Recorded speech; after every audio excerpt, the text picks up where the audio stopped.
I am joined by One America's Maggie Litt, who has been keeping close tabs on the GOP debate. Maggie, President Obama recently used executive order to enact mandatory background checks on all firearm purchases.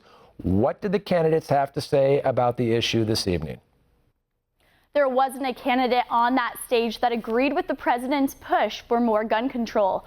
Rubio has been a big defender of the Second Amendment, even taking on Democrats on the issue of banning people on the no-fly list from having guns.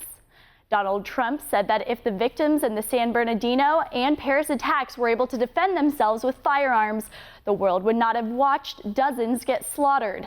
And Jeb Bush criticized the federal government's ability to enforce the laws at their disposal. The FBI made a mistake. The law itself requires a background check, but they didn't fulfill their part of the bargain within the time that they were supposed to do. We don't need to add new rules. We need to make sure the FBI does its job. Several candidates cited the new gun laws as another lawless act by the president. Meantime, critics have often accused Trump of fear-mongering and demonizing refugees in the country built off immigration.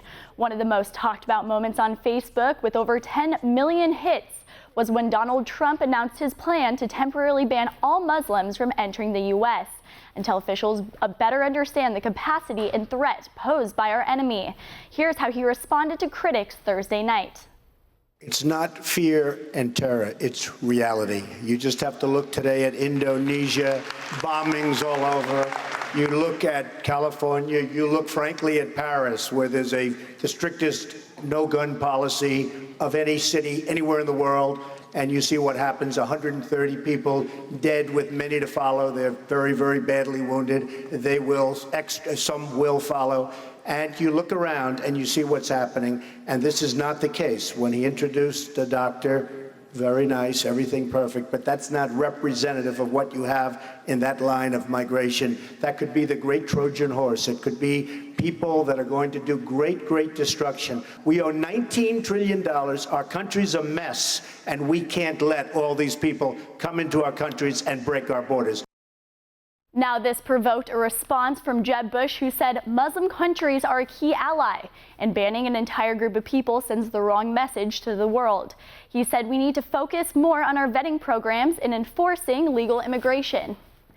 Several candidates say the president painted a rosy picture in his State of the Union address Tuesday night, citing an inaccurate unemployment rate, a growing national debt, and America's withering leadership on the international stage. Here's what Rubio had to say. Because when I become President of the United States, on my first day in office, we are going to repeal every single one of his unconstitutional executive orders.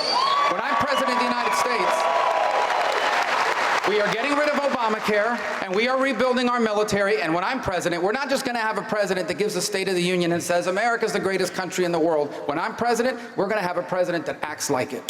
Thank you, Senator. Meantime, Trump responded to Nikki Haley's accusations during the GOP response to the State of the Union address, in which she called Trump an angry voice. Here's what he said.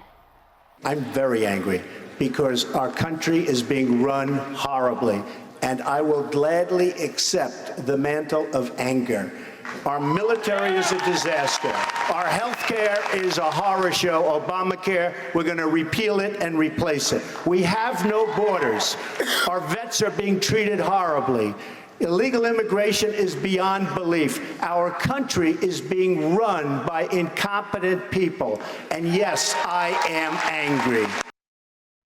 So far, Trump has rode the wave of angry Americans right to the top of the polls. We'll see if this continues to resonate with Americans heading into the primary and general election. In One America's latest national poll, Trump was way above the pack with 41% support. That is a substantial gap between him and number 2, Cruz, at just 20%. So judging from what we're looking at, it appears that the people have chosen their candidate.